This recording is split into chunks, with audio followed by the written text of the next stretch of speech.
Hey guys, welcome back to the fourth episode of Against the Grain with me, Andrew, and me, Daniel. and today we'll be talking about the top worst films of 2017 so far. Yeah, because in our opinion, of course. So take it with a grain of salt. Yeah, so don't get your favorite films in a twist or anything.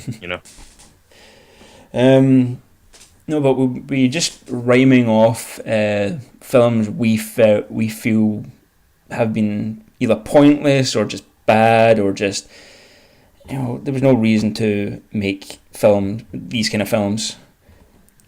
Yeah, and I think the first one we were mentioning there is Ghost in the Shell. Yes. I mean, me and you are massive fans of the Ghost in the Shell, the 1995 Ghost in the Shell, which is considered one of the best anime films. Yeah. But I'm not just a big fan of the film. I'm a big fan of the franchise as a whole. Honestly, yeah. I absolutely love the second one as well. Mm-hmm. I love the TV show. I've even read the manga and all that. It feels like one of these franchises that shouldn't constantly have updates and stuff like that, but they're constantly making new versions of it.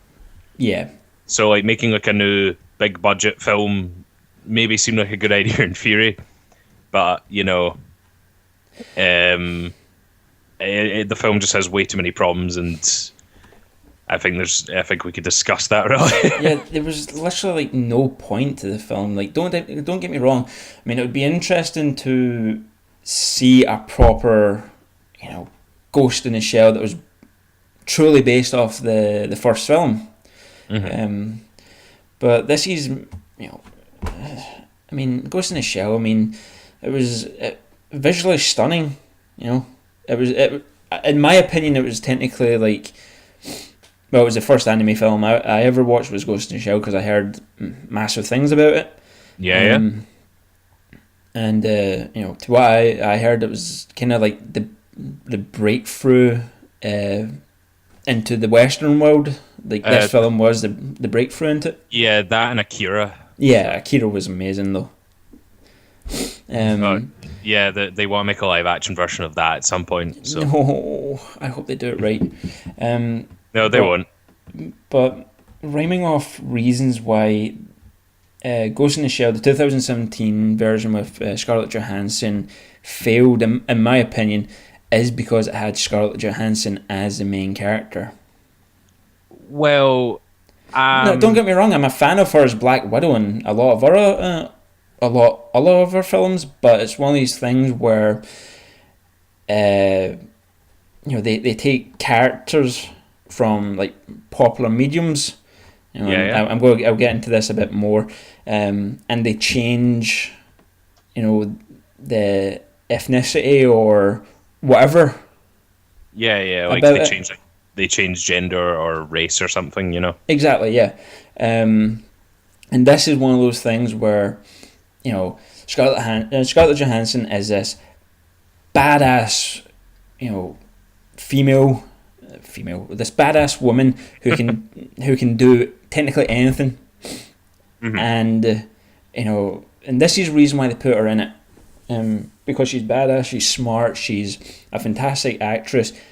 But I feel if they weren't going to do it, justice, they would have needed an Asian character as as the main character. Well, if you don't mind me spoiling the movie, I'm gonna spoil the shit out of the movie here. I'll make sure that I'll put a spoiler alert over this. Well, to spoil the movie, she technically is Asian. Technically, but she doesn't look Asian. I know. That's my issue with her casting. Is that Scarlett Johansson as the Major could have worked with that twist. The whole idea that it was by becoming her new shell is a white female, but she actually used to be a Japanese female. It's do you know what kind of like implications that could have had and what kind of message that could have had. You know, like in the future and all that. If we like start, it's like you'll be able to change your race and all that, and like that'd be such a big controversy. That And, like, would the be people, massive. and it would be like people who are like ashamed of like who they are and all that. Like, so, and it's like that would, if that was the focal point of the movie, it would have not only done things different from the original, it would have brought in an idea that maybe wasn't explored in the original either. Because in the original they explore the idea of like what's truly real, the mind or the body, like what is actually you. That was what I explored, but it didn't really bring anything about like gender or race into it. And so it's like that's actually a new interesting angle to take it on. It's like, well, once you've what's real, the mind or the body, but it's like, okay, well, is it really still you if they've changed everything about you aesthetically, you know? That's actually a very good idea, in my opinion. But the thing is, though, they did absolutely nothing with it and just had the stupid tank battle from the end of the first one. Yeah. I mean, the things to what I noticed from, from the original to this is technically the beginning of it where the Major's falling off technically it does like a free fall off the building and enters the office building, That's very similar to the original. But everything else just felt kind of all over the place, in my opinion. Nah, there was just so many problems with it. Like from the opening when they like show her being built and all that. They basically copy the entire bit from the original where they like show her being built to like the Ghost in the Shell theme song. But they obviously changed the music, but they still use the Ghost in the Shell theme song during the credits. I don't get that, but it's after she's been built. Like the two people who have built her are like standing there, and one of them's like, "Oh, it's perfect. We've done it. And he's just like, "Well, she's a weapon, so like get her on the feet." It's like, well, he's the villain, you know? Yeah, exactly. And he's like such a two-dimensional villain as well. And to me, it's like that's Ghost in the Shell has never really had villains, in my opinion. More like people who are like kind of, everyone's kind of morally ambiguous in it, but they all have like a goal they're trying to reach.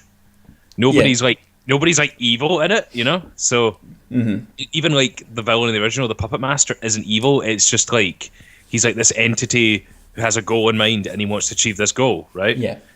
Even like, is it Section 6 of the rival section to Section 9? Even though they're technically also the bad guys in the original, they're not evil. They just want a hold of the Puppet Master because that would be better for them and it would make Section 9 look stupid. It's like, it just to me, Ghost of the Shell should have a villain who's just like, yeah, I'm an evil businessman, because evil businessmen are topical, So it's... No, I mean, I feel it was extremely rushed. That's my whole kind of opinion. Is it? They took this idea that was very popular, and they didn't think about it. They just went, oh, we can make a complete live action copy of it, but let's put, famous actresses and actors in it, and just, hope that people like it. But I mean, that's the thing. That's what, from 2015 onwards has been about. It's like, let's make a lot of money, and we hate coming up with original ideas, so let's just copy something. That was the whole thing, and again the whole criticism about the whitewashing and stuff like that is actually true in this. Because as I said, my opinion was she's either Japanese and they switched her to the creators made her white, and that was going to be like a big thing in the movie. That was going to be a theme they were going to explore, or they were going to go for the route where no, she is a completely separate character than the original Major. She's still, a Major, but she is American. Yeah. So either one of those would have been fine, but instead they went for the whole thing like, no, this is Major Kurosaki. Was it Kurosawa or Kurosaki? I can't remember. Kurosaki. I know her first name is Motoko, but like... Yeah, Motoko. So like, it's like, yeah, this is the original character. It's like, no, what? Like, you can't, what? And then they like never bring it up again. She just goes back to calling herself Motoko, and it's like, are you serious? I mean, yeah, I mean, it was the exact same thing with the Ancient One in Doctor Strange. Yeah, but that was a thing where they just completely whitewashed, plus just put a female there for for just kind of like one of those things where it's like, oh, we need to change the character, and it was the same for Johnny Storm in Fantastic Four, the most recent one. Yeah, and I'm most likely going to get hate for this. I don't care. I'm white, and I know when things shouldn't be changed just to make people happy. I think the way to look at it really is back in the day, for instance, when you had John Wayne playing as Genghis Khan, right? Okay. Back in the day, Hollywood was kind of like an exclusive club, right? Mm-hmm. So it kind of made sense that when they wanted these big epics set in all these other countries and all that, they used the actors they had who lived in the area and all that, and they used all the sets and stuff. You know, like, is it A Touch of Evil where Charlton Heston plays a Mexican? Yeah. So, but now the world is a bigger place. Hollywood is like opened up and all that. Everyone has like their own film industry. It's like, why can't you just get an actor who fits the race of that character, and you don't need to fit like a quota for like, we need this many white people, we need this many black people, we need this many Asians, you know? Exactly. Like even the new Star Wars kind of had that, but you know, I felt like they were just trying to be diverse for the sake of being diverse. But luckily, it didn't distract from the film though, because it was like, you know, they got good actors. These are like original new characters. You know, that's what people wanted. You know, we wanted new characters. So Star Wars. So like at the end of the day, the whole diversity quota didn't really matter. Mm-hmm. But then when you've got like an existing property, as you said, like Fantastic Four or Ghost in the Shell, and they just change a character's race or whatever because like, oh, we need a black person in there, or no, the main character needs to be a white actor because that sells better in the West. Yeah, and it's just completely pointless in my opinion. Where it's like, you know, I'm not going to identify with a character, you know, anymore if they're going to be white, black, male, female, as long as they're a true character to themselves and their motivations are good. Yeah. Then that's what I'm going to kind of go for. Like I kind of like characters who their motivations are completely understanding to how I understand it. Yeah. You know, for instance, I might find like something relatable or like inspirational about Superman. Okay. Mm-hmm. Does that mean automatically I'm not allowed to relate to Superman because he's an alien from the planet Krypton? Exactly. Yeah. Yeah. I mean, does that mean anybody that's got an inspiration from that character before? Just like, nah, you can't because he's not even human. You know. So exactly. I mean, you don't. I mean, it's completely stupid. But again, Ghost in the Shell had many problems to why it failed. In my opinion, anyway. But they shouldn't really had Scarlett Johansson in it. Don't get me wrong, Scarlett Johansson is fantastic, but it was kind of the wrong actress for that role. I had other like personal beefs with it as well. I mean, it might just sound like nitpicking at this point. Yeah. But like, for instance, Takeshi Kitano as the chief. Why was Takeshi Kitano in that role? I know. Because they had reduced the chief's like character so much he barely did anything. Yeah. It's like you kind of just wasted a great actor here. He talks in a room for a minute. Mm-hmm. He talks again in a room for a minute, and then at the end, when the other section is hunting in Section 9, he shoots a couple of guys and uses a briefcase as a shield, and then he's the one that puts the final bullet in the bad guy, and it's like, why were you here again? All right, because we needed an old Japanese man, and Takeshi Kitano, yeah, good, you know, and even then, the bit where he's like shooting the guys at the end of it was lifted from like one of his old movies. It was pretty much shot for shot from like I think it was like Bad Cop or something. It looked exactly like an old beat Takeshi movie, and I'm just like, I know someone on this production team really liked his movies then, so you know. Yeah, I completely understand that. The other character that got reduced as well was Bateau as well. and they reduced it in the worst possible way by like hinting at his characteristics, but never actually fully going on them.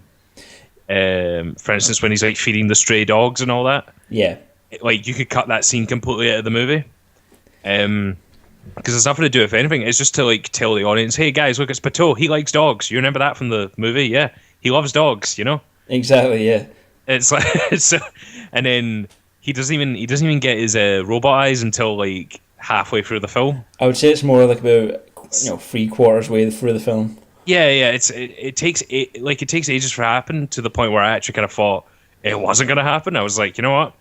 Either do the eyes from the beginning or don't do them at all. Yeah. You know. And then he just suddenly gets them, and it has once again it just has nothing to do with anything. And he just gets them for no apparent reason. Yeah, and well, he gets his like face damaged. Yeah, he does, but I mean, it's just one of those things where it's just like. But he chooses like those big things as like, oh, they're tactical, and I'm like, what? Yeah, exactly. But you're nothing like the Bateau from like the original though, who was like a strategist and like he did a lot of like stealth missions and stuff like that. It makes sense that he would need, but this guy was like your stereotypical like, right, we're gonna go there with all our guns and we're just gonna shoot the shit out of people. Yeah. Which, to be fair, Bateau did do in the second film, but that was a very different like mission he was on though. Mm-hmm. I'm talking about the franchise as a whole and all that. I just feel like I didn't understand enough about his character before understanding why he needed tactical eyes. That's all. So I know, but let's get on to the next film that I personally felt was a terrible film in 2017. All right. Okay. 50 Shades Darker. I never saw it, so lucky me. No, I saw it because Kaizen wanted to go see it.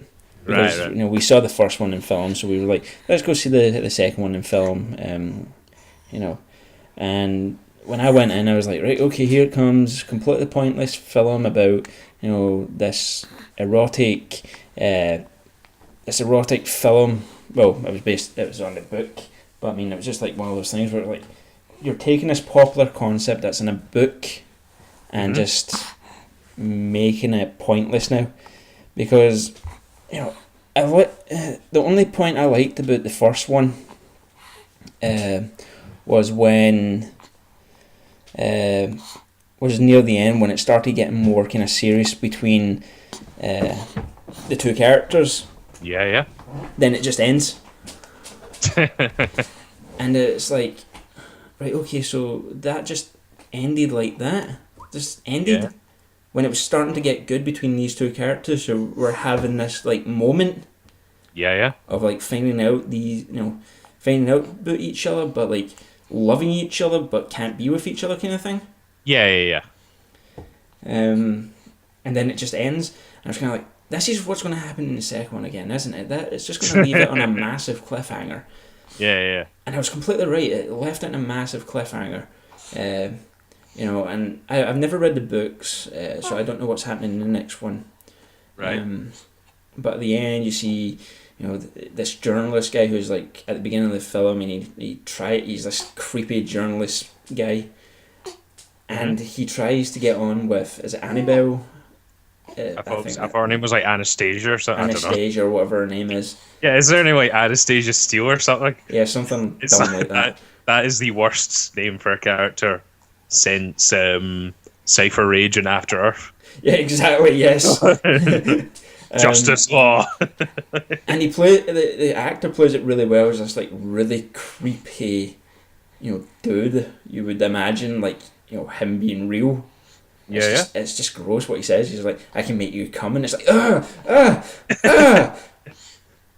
It's like, dude, you're not together. You're just being extremely creepy now. Stop it. And you see him at the end, standing on a cliff, like smoking a cigarette, then looking at a picture, and that's it. That's how it ends. Yeah. And I was just kind of like, they've done it again. They've left it on a massive cliffhanger. But like, there was a part in it. This is why I don't like I don't like the film completely, but this is one thing that really pissed me off. Anastasia and Gray's talking on the phone. They're in two different cities, and they stop talking. They say goodbye, good night. No, the next scene is so abrupt, it's unbelievable. It goes from this casual talking on the phone to morning the next day, and Gray's flying a helicopter and it crashes. Huh. It's completely abrupt. It's unbelievable how abrupt it is. And then it's like, oh my god, Gray's dead. Then it's like, we just found, and they're watching the news. Yeah.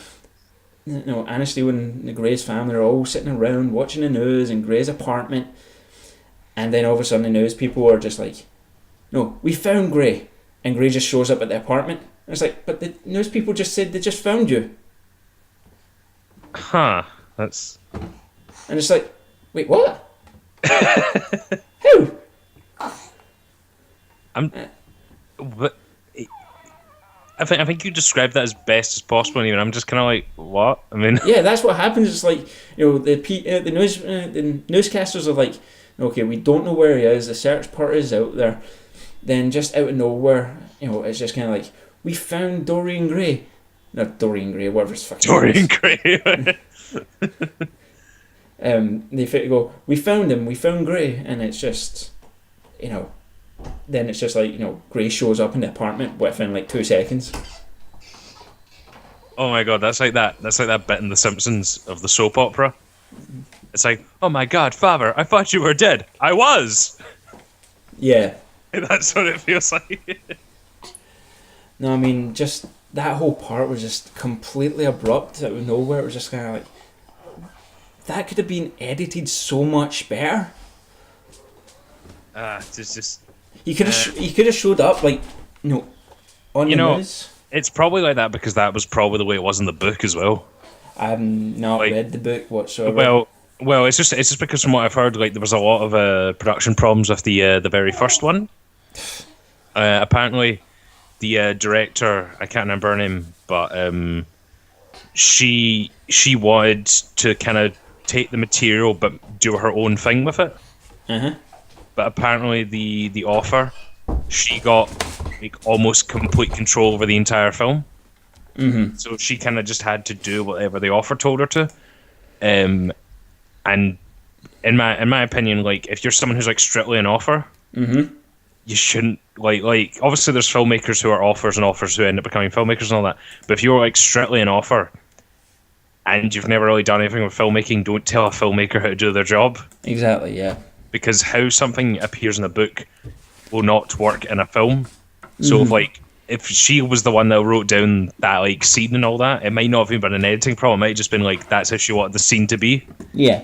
Because it's ridiculous whenever like I don't think authors should have creative controls over adaptations of their films. No, a lot of times they try and do it because they want it to remain faithful. And to me, it's like it would be nice to make it like faithful and all that, but you need to put trust in the filmmaker to take this thing you've written down and translate it to film. Yeah. Sometimes, you're not going to get exactly the book, but sometimes exactly the book isn't going to work on screen. Exactly. I mean, that's why they cut a lot of stuff from Harry Potter, was because it wouldn't work on screen. Yeah. It's why I consider The Shining, like, this is quite a controversial thing, because I know Stephen King doesn't like the movie version of The Shining, but it's why I consider The Shining to be better, the film to, like, be, like, the best adaptation they could have made of that book. Mm-hmm. Was because the book is very dialogue heavy. There's a lot of like the husband and wife sitting around talking about their marriage and their problems and all that. Mm-hmm. The film instead had to like Stanley Kubrick. He visually represented this relationship, hints at like this troubled marriage and all that. Mm-hmm. Like he didn't have like a scene where the two of them sit down and talk about it, and explain stuff to each other they already kind of know.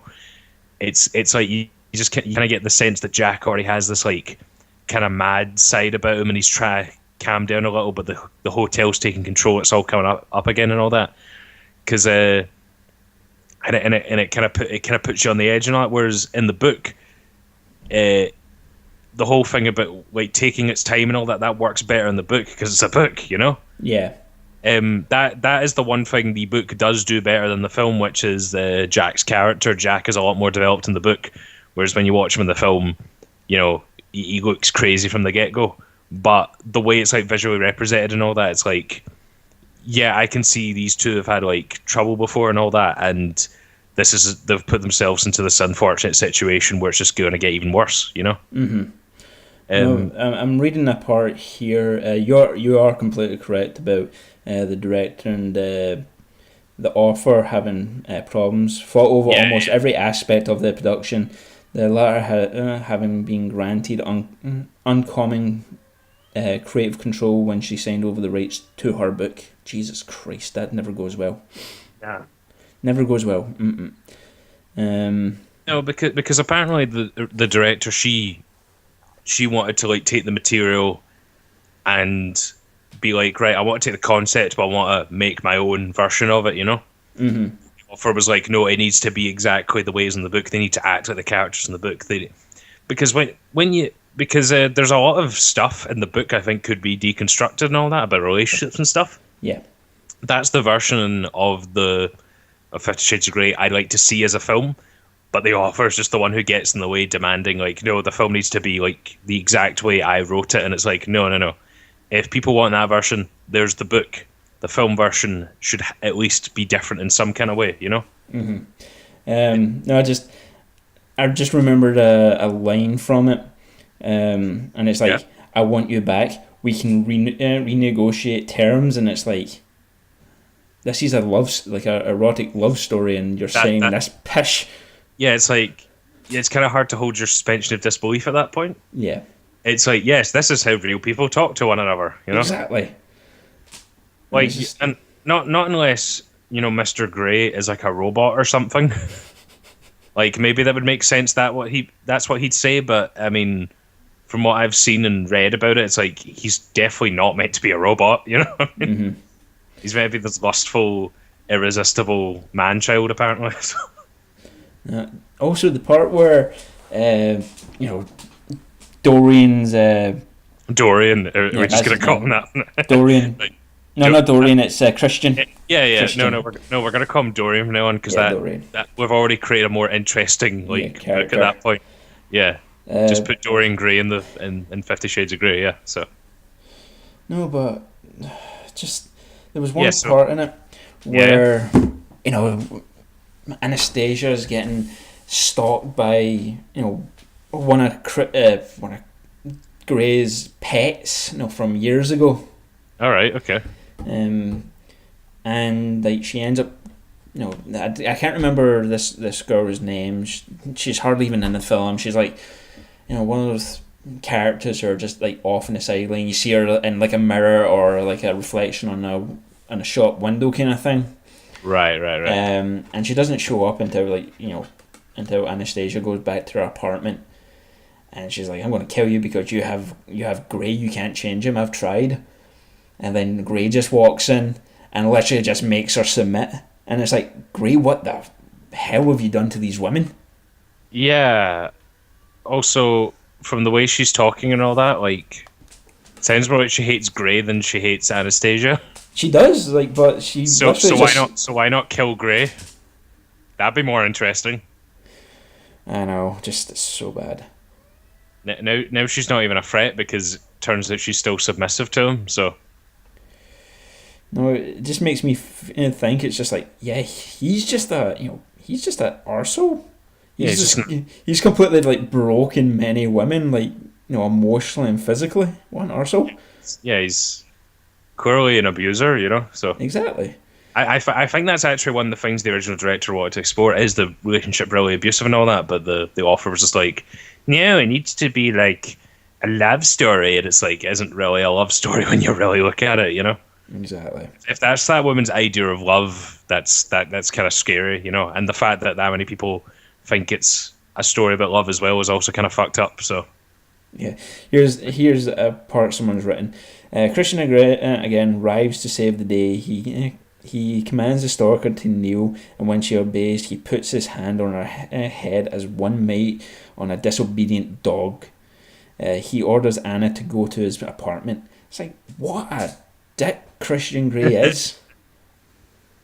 I wish I could talk about it more because I didn't see the new one. So. Honestly, go watch it. I mean, I don't want to. It's one of those things where it's just kind of like. Also, just here's the thing: if you're going to make a erotic love story in film, don't have it be like 5 minutes of story, 5 minutes of completely pointless out of nowhere sex scene, which you don't see fuck all.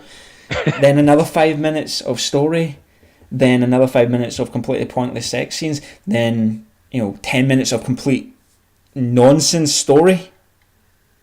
So what you're saying is the French should have directed it then? Yeah, it was just completely pointless. Like, honestly, like, I swear someone really wanted to make a porno out of this film, and it didn't work. Yeah, so the porn industry should have bought the rights then? Yes, they should have. The porn industry would have made a better film than what mainstream media does. That's funny. Well, I'm not kidding, like, honestly. I mean, it's actually kind of funny because one of the films I want to talk about has been one of the worst. I think the porn industry should have got a hold of it, and it would have also been slightly better. So, what film's that? What, Alien Covenant? Just so we can get more scenes with the two gay robots, but Fuck's sake. And they're both played by Michael Fassbender. Alien Covenant. Where to start with this fucking film? Well, we can either do the long version, or I could just wrap it up by giving you a quote here from the novelization. Go on. Okay, and this scene is in the movie. I have not changed anything with this. This is the novelization. I'm pretty sure this is the exact line in the movie. Okay, yeah. It's the bit when Walter and David, the two androids, both played by Michael Fassbender, greatest actor alive, sitting down, and the idea is they're going to talk brother to brother, see if they can relate to one another and all that. And Walter at this point has had like his arm damaged because of an incident with an alien. Mm-hmm. So David pulls out a flute and is like, "Okay, I've got this flute here, and I want to like teach you how to play it. Like I can play it, Mm-hmm. Because we're very different models and all that. But I want to see if you can play it. So this is the line, and I'll try and do Michael Fassbender's voice as David. Okay. Uh-huh. Hold it like so, nice and easy. Now compress your lips to create your embouchure, enough for the tip of your little finger, and blow across the hole. Not into it like we're doing. It's an open instrument, not a clogged pipe. Watch me. I'll do the fingering." It's like how much more gay can that scene get? Like I'll like blow into the hole and I'll do the fingering. It's like. And it's even funnier when it's the fact it's Michael Fassbender as both of these characters. It feels like Ridley Scott has something that he's not, like, there's some kind of weird attraction he's not telling us about, Who wrote this? Was it Ridley Scott or was it someone else who did it? All right. Apparently the screenplay was written by John Logan and Dante Harper, based on a story created by Jack Paglin and Michael Green. They really needed to put in like a gay joke there. Well, here's the thing. I would have put something like that in the film, mainly for the fact it's two clone androids. I would have put something gay in there. Well, I am kind of missing the broader context of that entire scene. I don't care. That narrative is perfect. Well, the entire context of that scene is really meant to be that Walter doesn't actually know how to play the flute, but David teaches him within the span of like a few seconds how to do it. Yeah. And it turns out, Walter is superior than every model that's come before him. Mm-hmm. The difference between him and David is allowed to create, whereas Walter is not. Mm-hmm. So that's why he needs to be taught how to play the flute, whereas David knows instantly how to play the flute. Yeah. And it's like that's the big difference between the two of them. And it's like it's meant to represent something, but it's like I was kind of past caring because it was like you already just gave us one of the most unintentionally gay scenes since Too Fast, Too Furious. Exactly. It's one of those things where it's like, how the audience would take this certain scene, and I think it was a creepy scene. And a lot of and this is in my opinion, a lot of the times the audience will take a scene and just rip it apart for what they think it is. Yeah. And this is one of these scenes that they took it and they've literally taken it out of the context, even though you can take the context in any single way you want, and they've made it into a gay joke. And it's hilarious because it does sound like that. It does sound like here's the thing: if it didn't have any visuals and it was just audio, and I mean, if that's exactly what what they say in it, Yeah. then if it didn't have any visuals, it was just a black screen, and it was just audio. Yeah. How would you take that? I would assume that they're. Yeah, I would just assume it was like a. It was. Yeah. I don't. Yeah. There's no other way to take it, really. So. Exactly. I mean, if you take, let's see, who can we say? Oh, I have the other incredibly gay scene from the novelization in here. It's also in the film. Right. Okay. I think this has more dialogue than the film version does. Mm-hmm. So Walter remained unmoved. You know I can't let you leave this place, not after all that you have told me, not after what I have learned. For as you say, I can learn. Have you learned that no one will ever love you like I do? I love you as much as I can love myself. I know, Walter replied. David waited for elaboration. It was not forthcoming. They stood with eye to eye, argument to argument, when David savagely outwards with his index finger. The digit as rigid as a steel pike, and travelled. I think I went to the wrong page there. Travelled almost too fast to see. It rammed into his crucial spot on Walter's neck and sank in deeply, deep enough to depress the control that was located there. Walter's face twitched in response, and he switched off. His knees snapped violently upward in brief mimicry of a fetal position before he collapsed on the floor. David was not upset or angry, only frustrated. What a waste of time, material, potential, and mind. You are a disappointment to me. The part they missed out there in the novelization is, you see, when he says no one will love you like I do. Yeah. He kisses him in the film. All right. Okay. And it's really weird.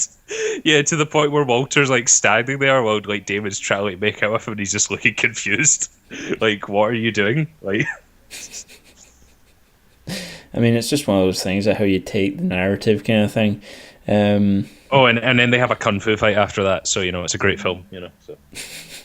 Yeah, because the idea is, even though he rips it Walter's control program, he's because he's an updated android, he's harder to kill. Yeah.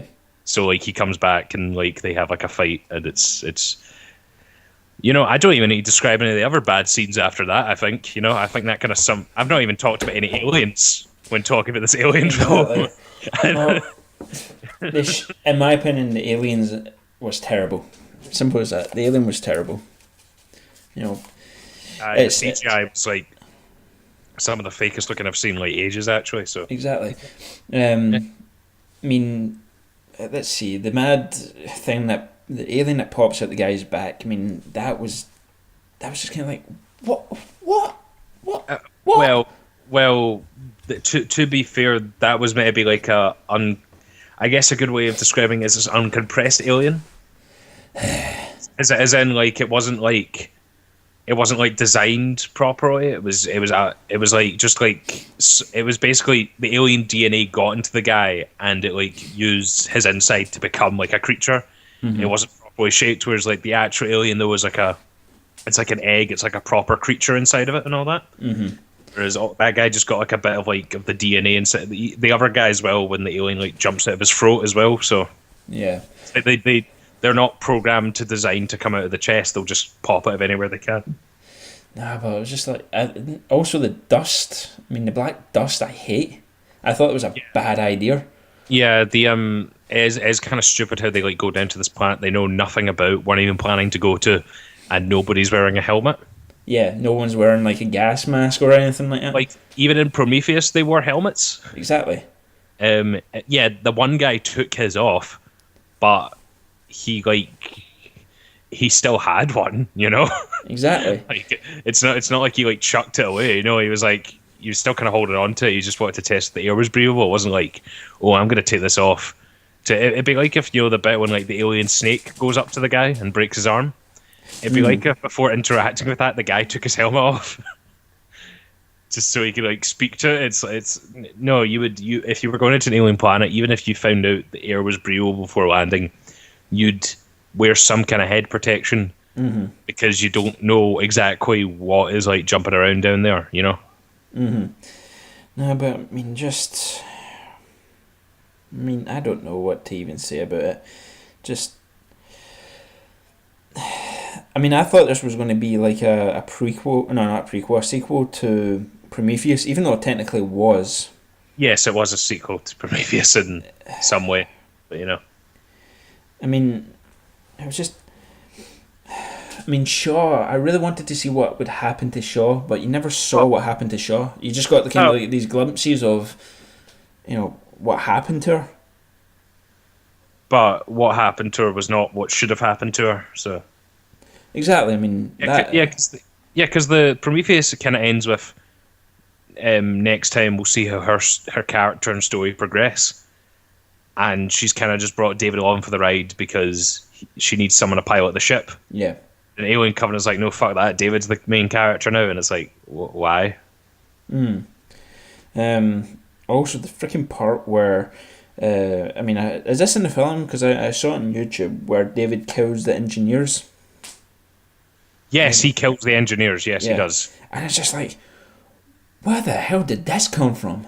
Yeah, it's just like, hey, all that interesting shit that we left hanging in Prometheus, yeah, fuck all that shit. We're wiping the slate clean, you know?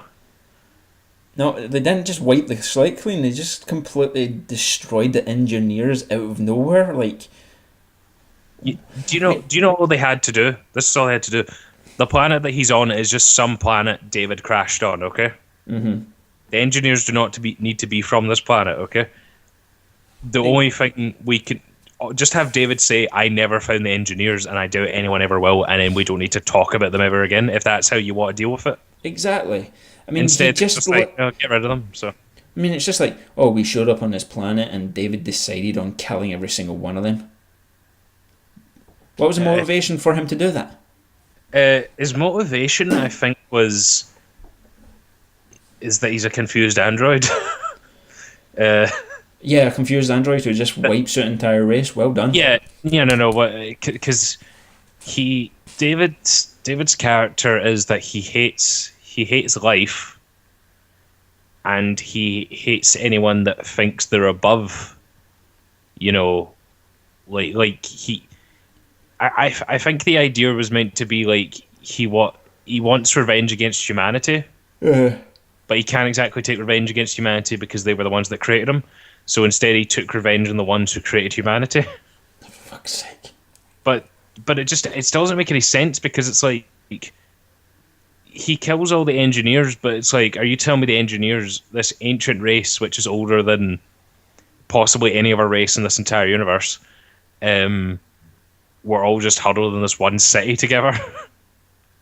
That was my problem. You see, if it was like he went to a planet and found like their main just found like a base they were operating out of, and he killed those ones.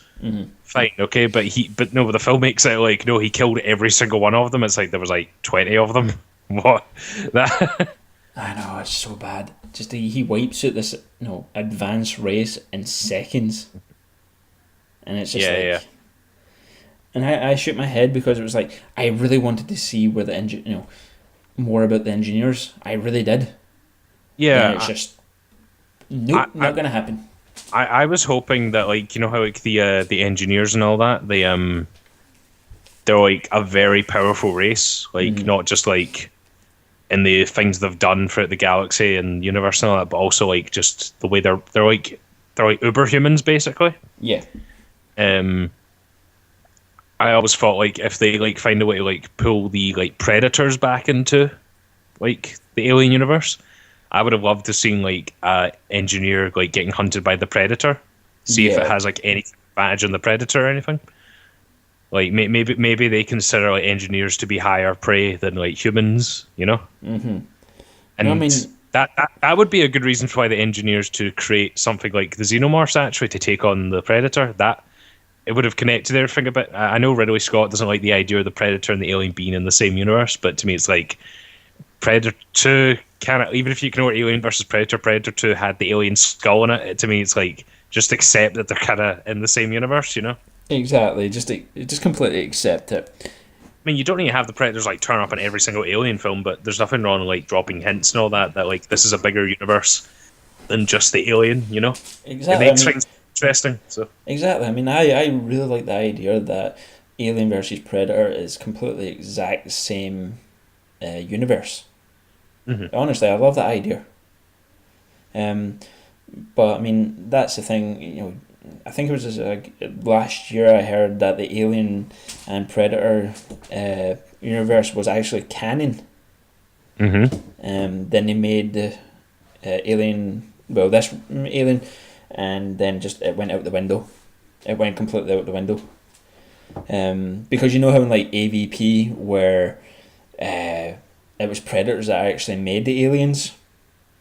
yeah. It was something like that. Yeah. Yes, it was like they were breeding them or something, just so they would have so they could test. So they'd have something to hunt. Yeah. Yeah, it was like a test of the warriors to become like,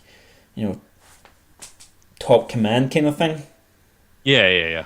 Um, and I like the idea where they were breeding these dangerous creatures, just as like a kind of something like if you die, then you won't, then you're not part of us. You'll be shamed if you No, die. no, but that just reminds me though. Like that means we have changed the aliens' origins like 3 times now across films. Yeah.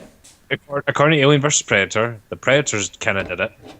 According to Prometheus, the engineers did it. Now, according to Alien Covenant, David did it. Oh fucking hell, no. And no, I know. And what's even dumber is that, right, okay, let's say Alien vs Predator doesn't really count. Like, that's its own thing, you know? That doesn't count in the grand scheme of the Alien films. Yeah. Ridley Scott changed it so that Prometheus, right, the engineers, they created the aliens, okay?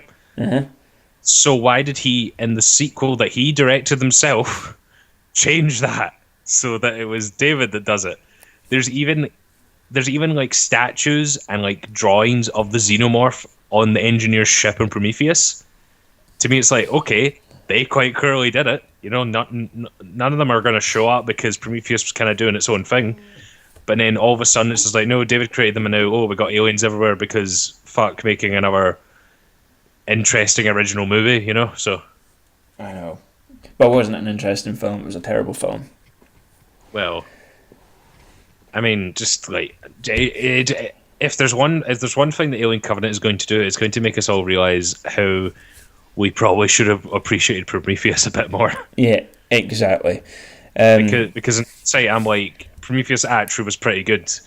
Whereas I remember when I first saw it, I absolutely loved it, and then I didn't really see it for a while, and I was kind of like, that film was actually a bit like weird in some places. And I saw it again, I really liked it again. And I do think like the things that annoy people about it are very intentional. Like a lot of people feel like the film doesn't answer a lot or doesn't explain anything. But when you actually really think about what's the theme of the film is disappointment. None of the characters get what they want at the end of it. Yeah, true. So it's like, oh, what a shocker! A film that was all about people getting disappointed by things ended with, questions still lingering in the air. Oh, what a shocker! I know. I mean, I felt it was in my opinion, I felt it was a bad idea. I generally did feel it was like a bad idea to do a sequel to Prometheus or do a proper sequel, to a proper Prometheus that kind of explored the story of the engineers instead of just wiping them out. Just they went to the planet. Yeah. They went to the planet, and they kind of saw the engineers. They explained what was going on. They were looking for them, kind of thing. Then maybe cut back to, to the new humans who arrive on the planet. Yeah. And fine, you can have this whole thing with David.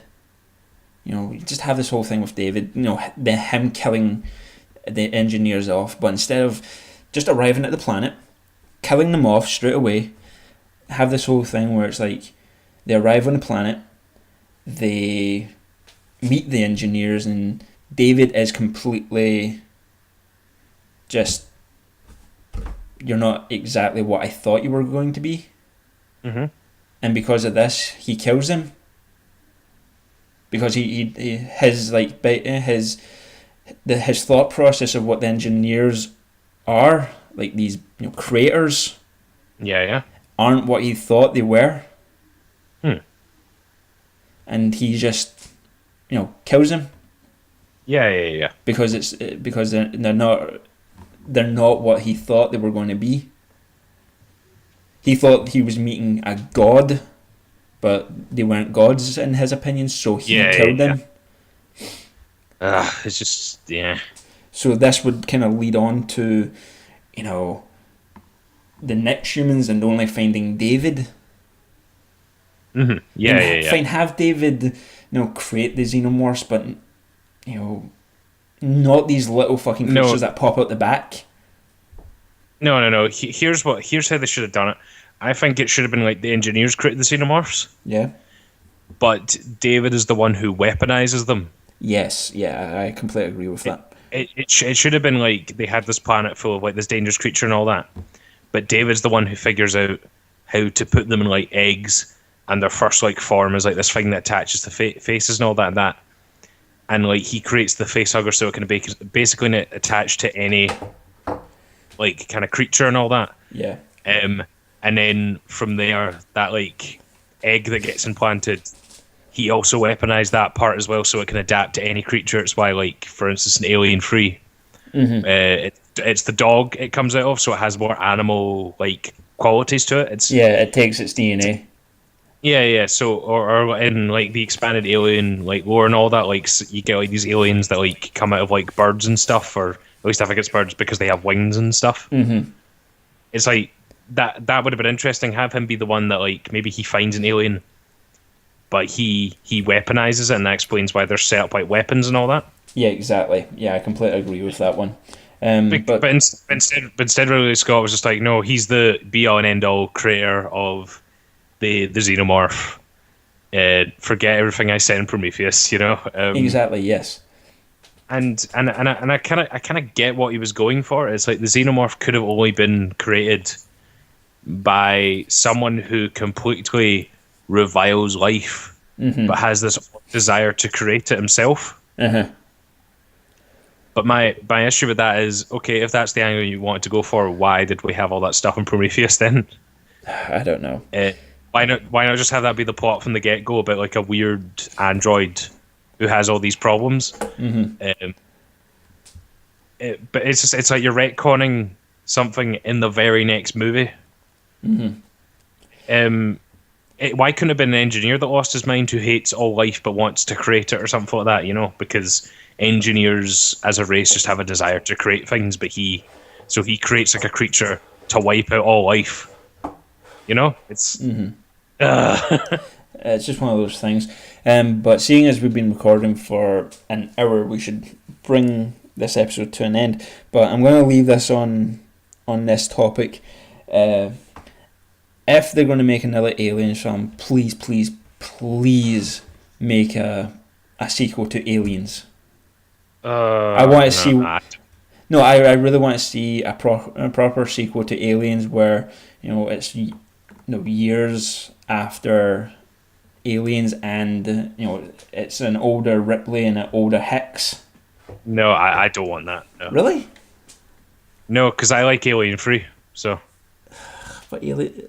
I think you can like it, but I think it's completely disrespectful to get rid of Alien Free because it has the best ending you could possibly give the Alien series. I mean, I'll completely agree with that. It is the only film that it understood this is Ripley's story. Mm-hmm.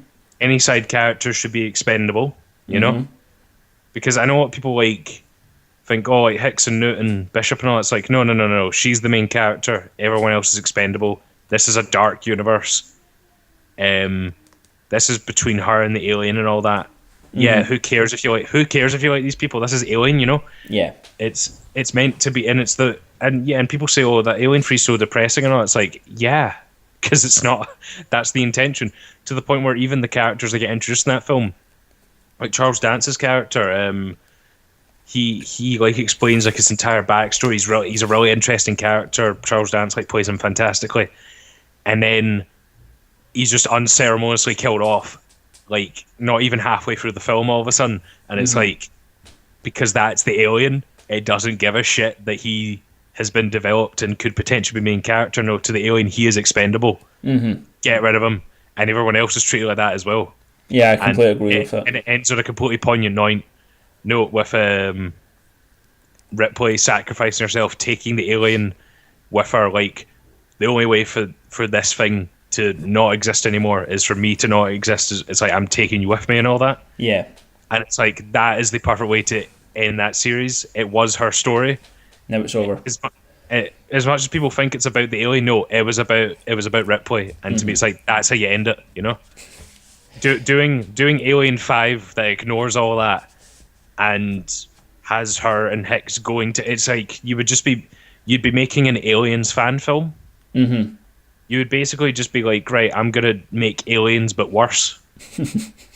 It's like, no, don't try and replicate Aliens. Aliens is lightning in a bottle, okay? Yeah. That's why Alien 3 had to go for the more somber, more dark, depressing tone and all that, because it realized there's two ways we can do this. We can either just copy Aliens but do it worse, or we can try our own thing. Admittedly, yes, trying their own thing came about basically by accident, but they still did their own thing. So, well, but we'll leave it on that topic. Should they or shouldn't they make a sequel to Aliens, like a proper sequel? Yeah, well, not a proper sequel, but a sequel to it. Yeah, do you agree with me or do you agree with Andrew? So, no, I mean, this isn't like a disagreement. I mean, I like your way of seeing it, but I mean, I wouldn't mind seeing like a fan film of it. Yeah, but I don't like your way of saying it. No offense. So no, that's the thing. It's all about opinions. But we'll leave it at that. So if you agree with Daniel, if you agree with me, then rhyme off in the comments if you're ever going to leave a comment. But we'll leave it at that. So I hope you enjoyed this episode, even though we were just rambling on. Yeah. So we'll see you in episode 5, and we'll decide on what's going to happen in episode 5. Yes. So hopefully we'll be up soon. So hopefully. So we'll see you guys later. All right. See ya.